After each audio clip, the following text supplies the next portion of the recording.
Now I turn it over to the member from Ottawa, Vanier. Monsieur le Président, il me fait plaisir de participer au débat sur le projet de loi 96 contre la traite des personnes. La traite des personnes est un problème pernicieux qui peut affecter de nombreuses familles, des jeunes filles, des jeunes hommes qui sont ciblés, dépossédés de leurs repères, isolés et exploités sans vergogne. I would like to join the Minister in expressing my abhorrence for human trafficking. It's a serious issue that affects women, young men, particularly Indigenous and immigrant women who are targeted and used to support criminal activities. Migrant workers, youth at risk, youth in care are all being targeted often to participate in criminal activities. We know that vulnerable people all around the world and in Ontario and in Ottawa-Vanier are being pursued, lured, and then exploited. The bill is an important step because it aims to protect Ontarians from human trafficking by doing several things. It will assist in raising the profile of the issue, help us understand better the issue and raise awareness. It will also protect and prevent the occurrence of human trafficking by issuing restraining orders. And finally, it aims to destroy the industry of trafficking by allowing damages to be pursued. So it will make Ontario a leader in Canada in the fight against human trafficking. It builds on the work that Manitoba has done, but it goes a little bit further, and I will try to explain how it does so. If passed, Bill 96 will create two statutes, and I will discuss them both. The first one is the Human Trafficking Awareness Day Act of 2017, which declares February 22nd Human Trafficking Awareness Day. This is an important step because we know that human trafficking is a silent crime. It is invisible. It is often unrecognized. We all need to continue to raise awareness of the crime, of the victims of the crime, and the way in which it is perpetrated all across Ontario. This day will be important for all of us to continue to raise awareness, pay attention to the lives of people that have been destroyed, as well as commit to preventing it from occurring again. The second part of the bill, the second bill that we will be talking about is the Prevention of and Remedies for Human Trafficking Act. And this act, if passed, this bill will provide for two things. Number one, it will provide for the obtention of restraining orders, and secondly, it will create a new tort of human trafficking. Let me go through both of these aspects. First of all, the bill uses the same definition as the criminal code for human trafficking, and this is important, and that's a distinguishment from the Manitoba legislation. And it does so because, indeed, the definition of the Criminal Code of Canada is one of the most inclusive that exist, and I think reflects well the work that has been done around the world to denounce human trafficking. And the Criminal Code of Canada provides that any person who recruits, transport, transfer, receives and holds, conceals or harbor a person, exercise control, direction or influence over the movement of a person for the purposes of exploiting them and facilitating their exploitation is guilty of human trafficking. And importantly, under the Criminal Code, it is not necessary to establish that the person has not consented to the event. That is, consent does not matter, and that's very important in the fight against human trafficking because elsewhere, particularly in the United States, at times requiring the proof of no consent has prevented people from being able to recover damages or from obtaining due protection. Because people are often lured into committing and accessing and being trafficked, they agree to coming to Canada, for example, on the basis that they will be helped, or they're going to have good work, or they're going to be able to have education, and then while they are in Canada, their passport or their identification is removed, and they are then put in sexual exploitation or other exploitative work. So in a way, I think we all know that human trafficking has been linked to the new form of slavery, and the approach that we have to take is as serious as we should have done against slavery, and that this bill is moving toward that direction. So I want to thank as well the member from Haliburton, Carwarda Lakes, Brock, for her great work on this. It was very inspiring to read the private members' bill and to move forward. Monsieur le Président, it is necessary as well to imagine the first tool that is in this bill, if passed, which is the restraining order. The restraining order is a necessary tool of prevention to control and curtail human trafficking. It's a tool that's commonly used by the courts to control unwanted contact between persons in certain circumstances, and this is the tool that we have decided to use here. The way in which we would imagine this tool being put forward is in the following way. A person can ask for the restraining order to be implemented, and it can be the potential victim, but also her parents or her guardians. Also, it could be someone else, and that's an important part of the bill. It expands the number of people that can ask for the restraining order. So, for example, eventually we could imagine that at times a school principal who would be understand and have reasonable grounds to believe that in fact some of the students are being targeted could ask for restraining orders, and that may prevent and create some safeguard for the students. The courts could issue orders in situations where human trafficking has not yet occurred to prevent, but there are reasonable grounds to believe that a person might be trafficked.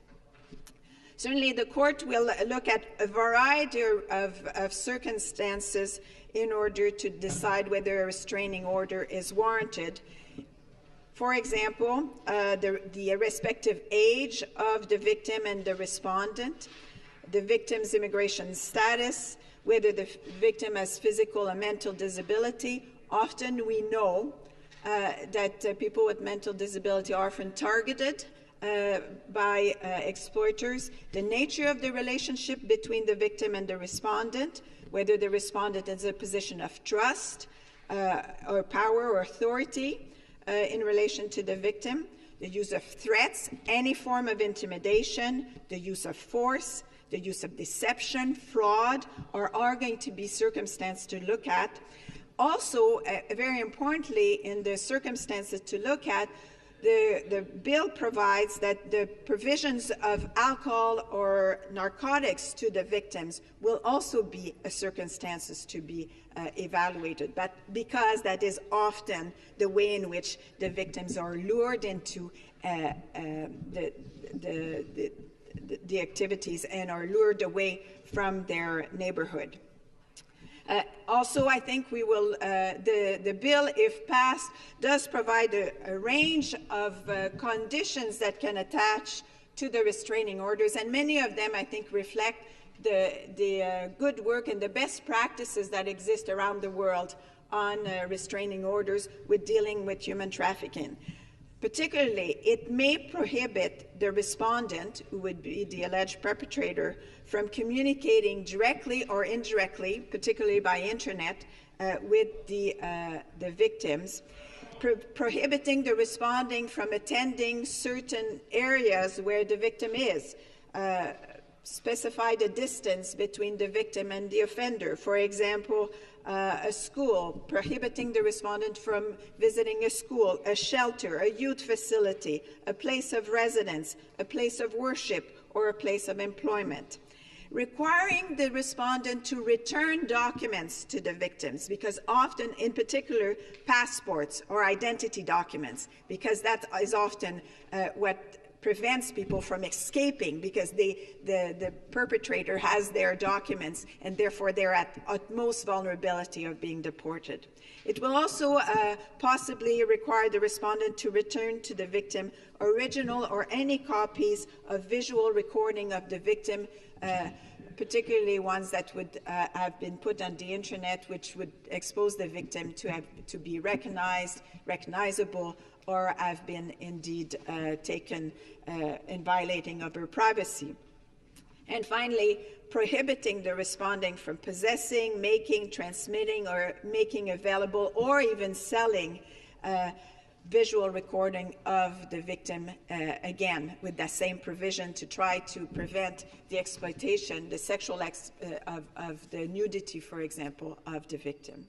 So in order to ensure that the rights of the respondent are protected, there is a possibility in the bill for the respondent to appear and be heard and modify the conditions of the restraining order if circumstances justify it, if circumstances change, for example. Violating the restraining order, obviously, is or violating any of the breach of conditions is obviously an offense under the criminal code and therefore would be likely to be prosecuted.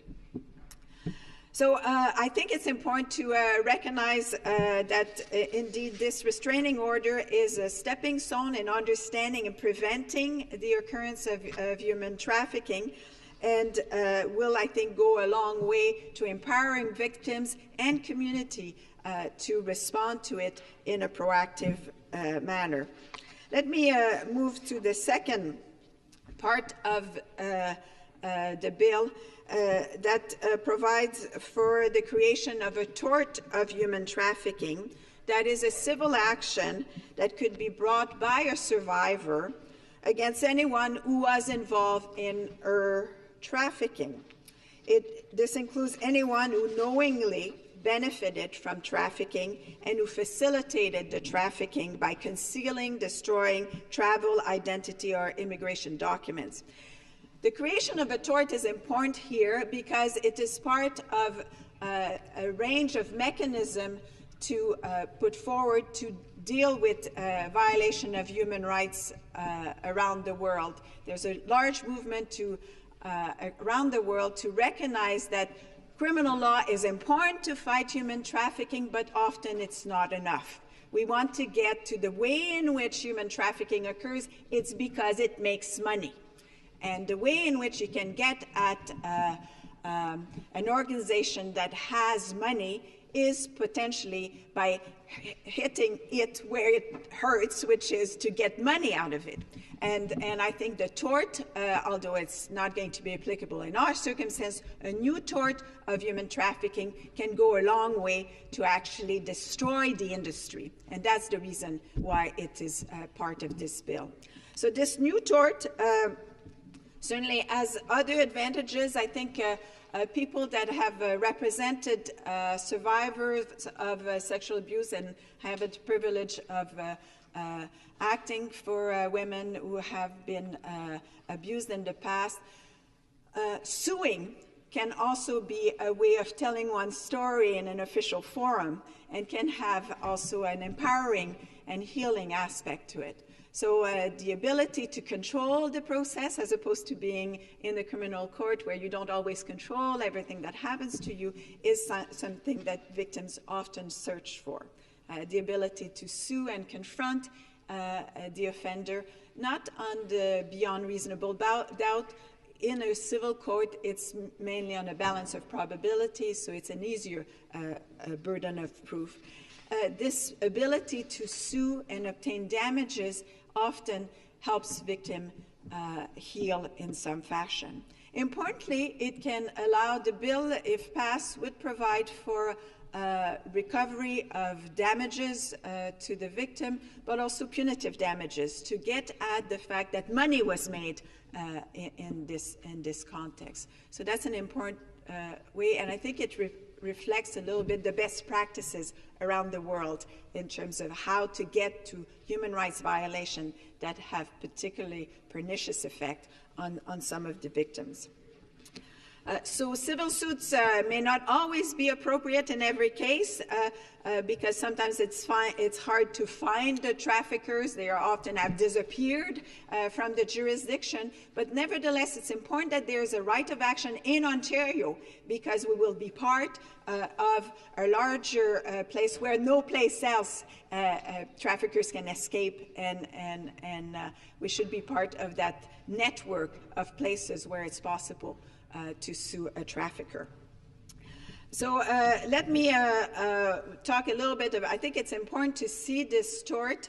It's a new tort, and I think it's important to recognize that even might have thought that the current law, the current tort actions might be sufficient, but I think it's now well known in the literature that naming the tort human trafficking eases the burden for the victim to sue. They could be under forcible confinement. There may be other torts that are applicable, but it will be easier for them to sue if we create a new tort. That seems to be the way in which looking at the literature, particularly the American literature, is quite convincing on that score.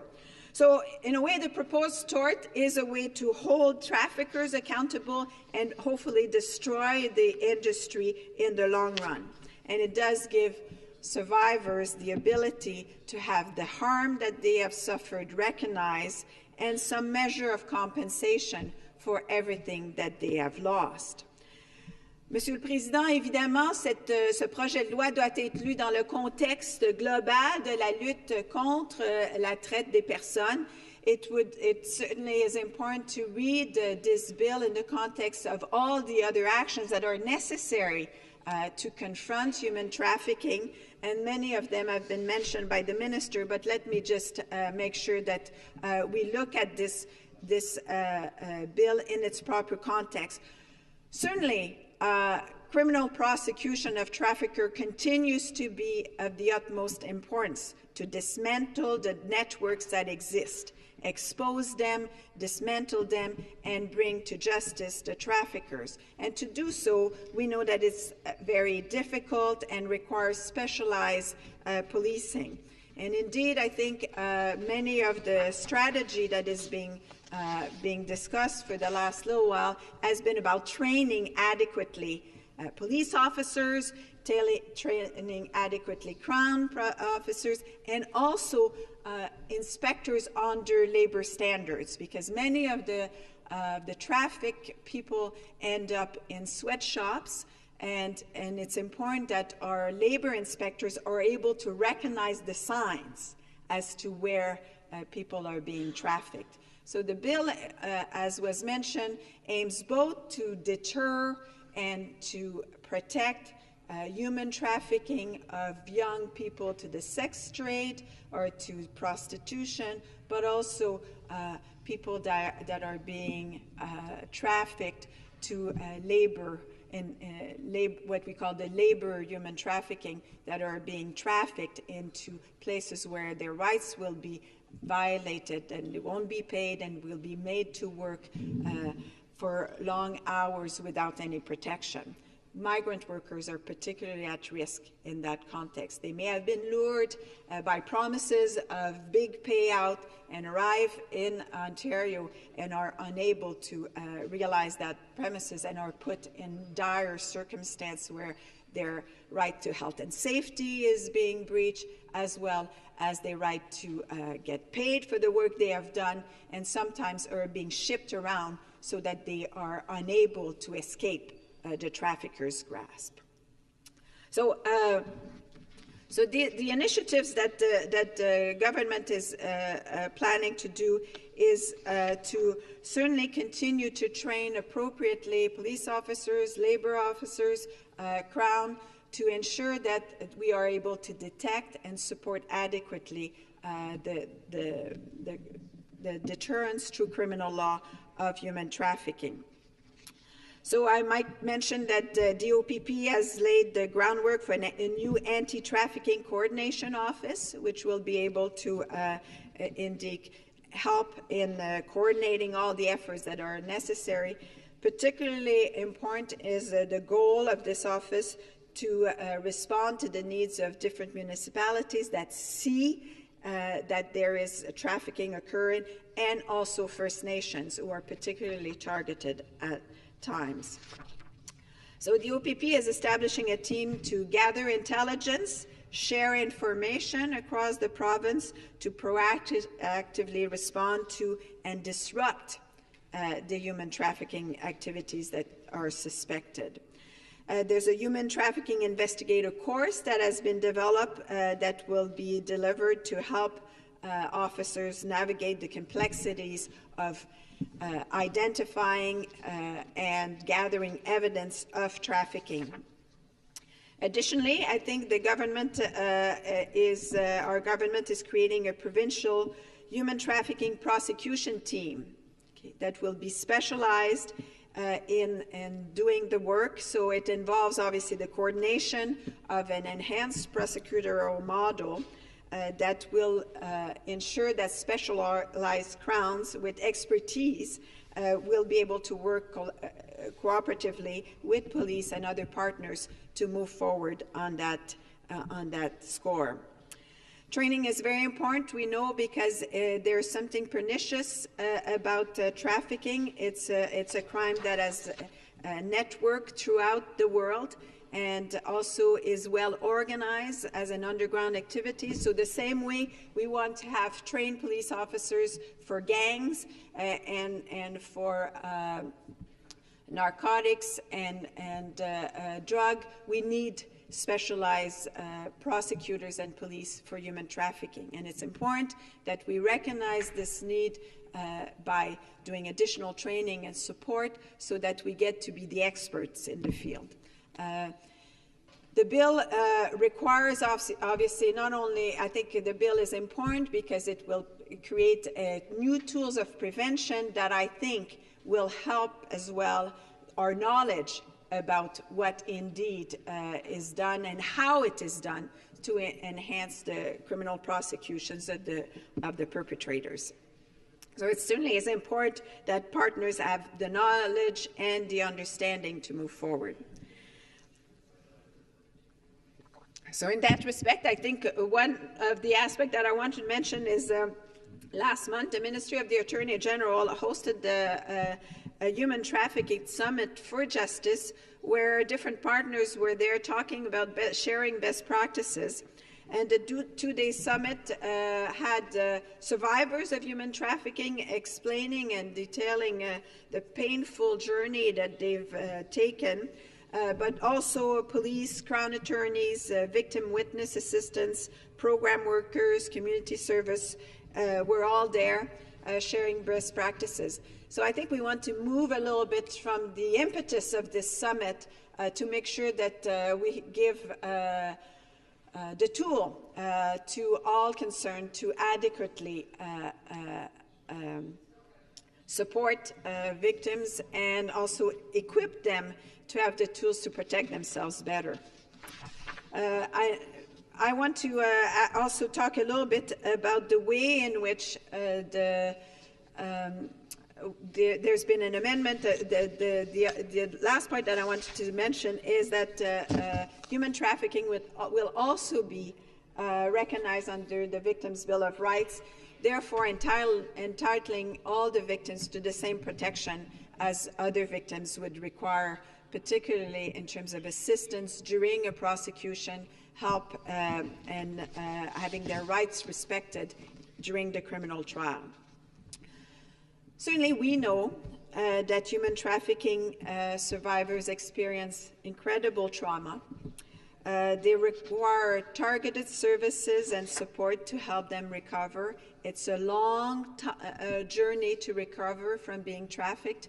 Trafficking hurts people in their identity. It's a crime against their dignity. They lose the ability, the control over their lives, and this is the hurt, the targeted of human dignity is what we're trying to remedy here by ensuring that people have the tools to protect themselves,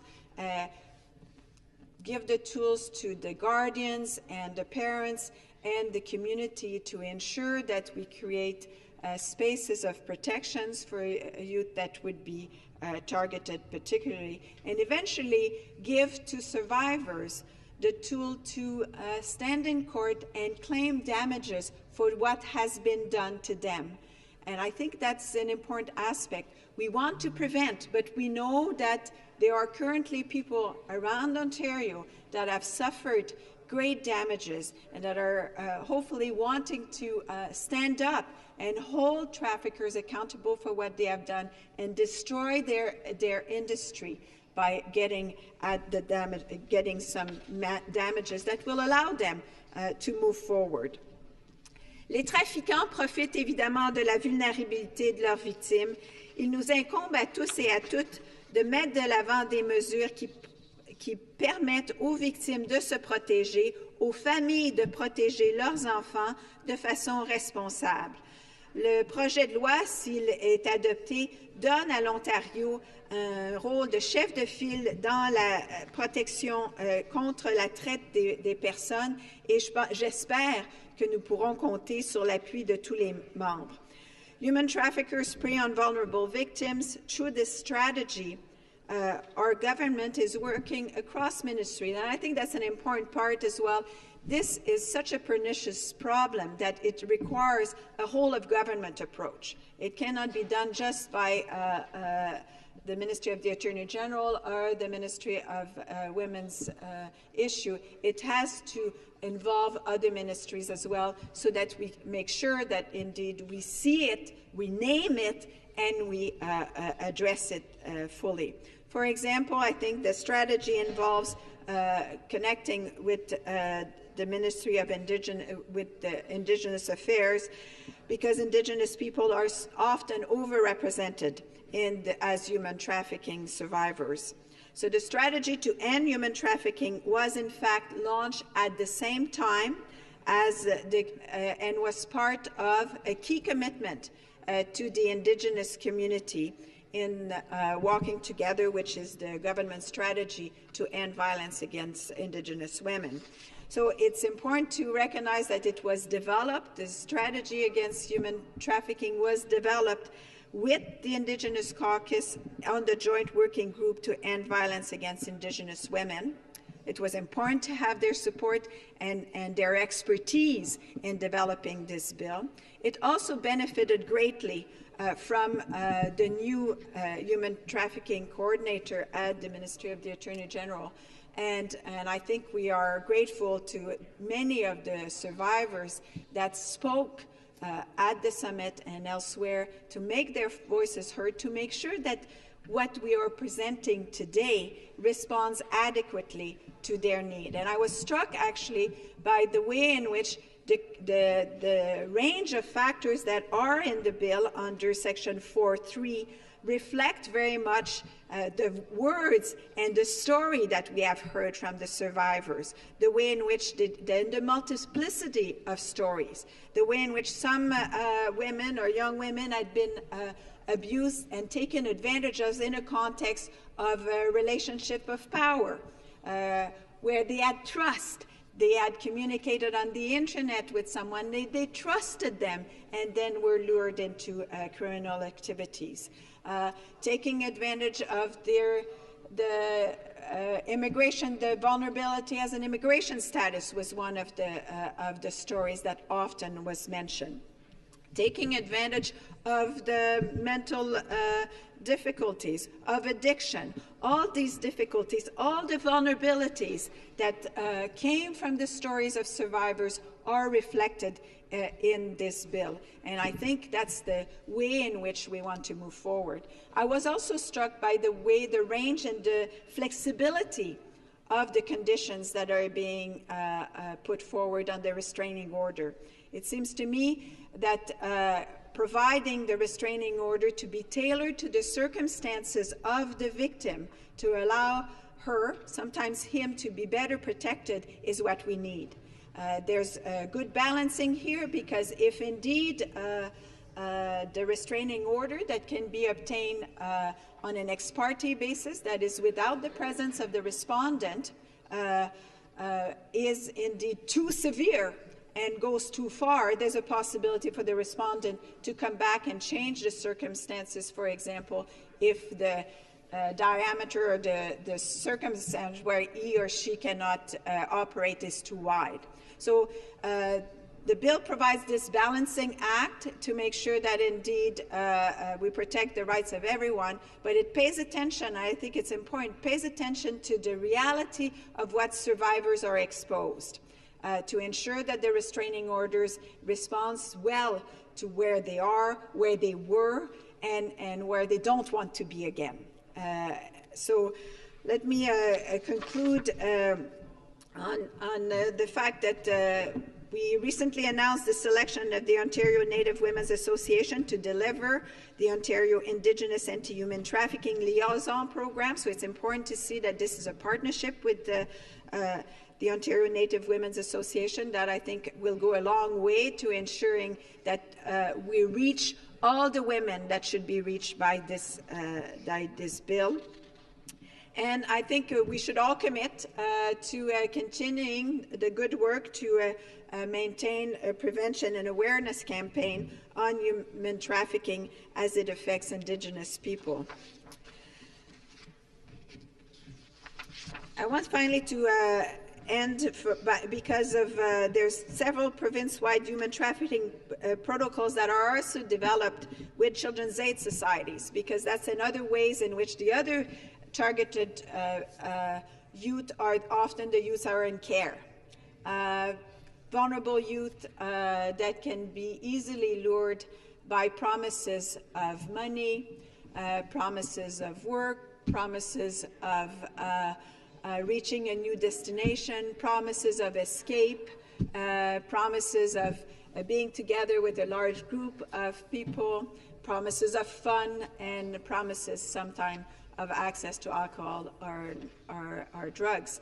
So I think this initiative to make a protocol with Children's Aid Society will also help be more adept in curbing human trafficking. There's also youth and transition workers that will be in place of Ottawa, Windsor, London, Thunder Bay, and the GTA. And I know in my riding of Ottawa-Vanier, this is particularly important because we know that many people arrive in Ottawa from the north, from Nunavut, and from surrounding areas, and are quite vulnerable, looking desperately for a place to stay, looking desperately for work, and can be easily lured by traffickers. So the new workers could help, the new youth and transition workers could help an average of over 180 more youth annually, and be a form of outreach. And I think there will be a little bit an outreach to understand, well, what are the new forms of trafficking? We need people on the ground to help us understand how traffickers change their techniques over time, and make sure that we continue to respond adequately to this pernicious tragedy. So the government is working hard to implement broader supports. Obviously, nobody would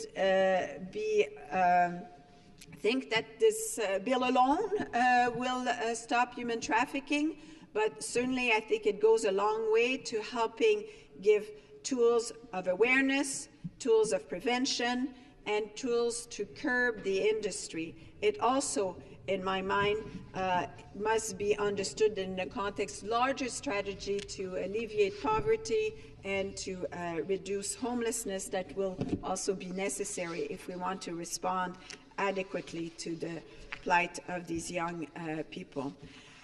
So, Monsieur le Président, si le projet de loi est adopté, nous serons en mesure de mieux répondre aux besoins des victimes de la traite des personnes. C'est un projet de loi qui agit à plusieurs niveaux, qui agit tout d'abord au niveau de la prévention en donnant des outils nouveaux pour agir contre le risque de la traite des personnes. C'est aussi un projet de loi qui, s'il est adopté, donne le droit aux victimes d'obtenir des dommages, intérêts pour finalement leur permettre d'être bien indemnisées, mais surtout de contrer l'industrie de la traite des personnes. C'est finalement un projet de loi qui permet de nommer un jour pour identifier et pour continuer de se souvenir du problème de la traite des personnes. C'est donc un projet de loi complet qui est mis de l'avant pour répondre à ce problème pernicieux de notre société. Nous devons agir maintenant. Trop de jeunes sont la proie de la traite des personnes. Je vous remercie.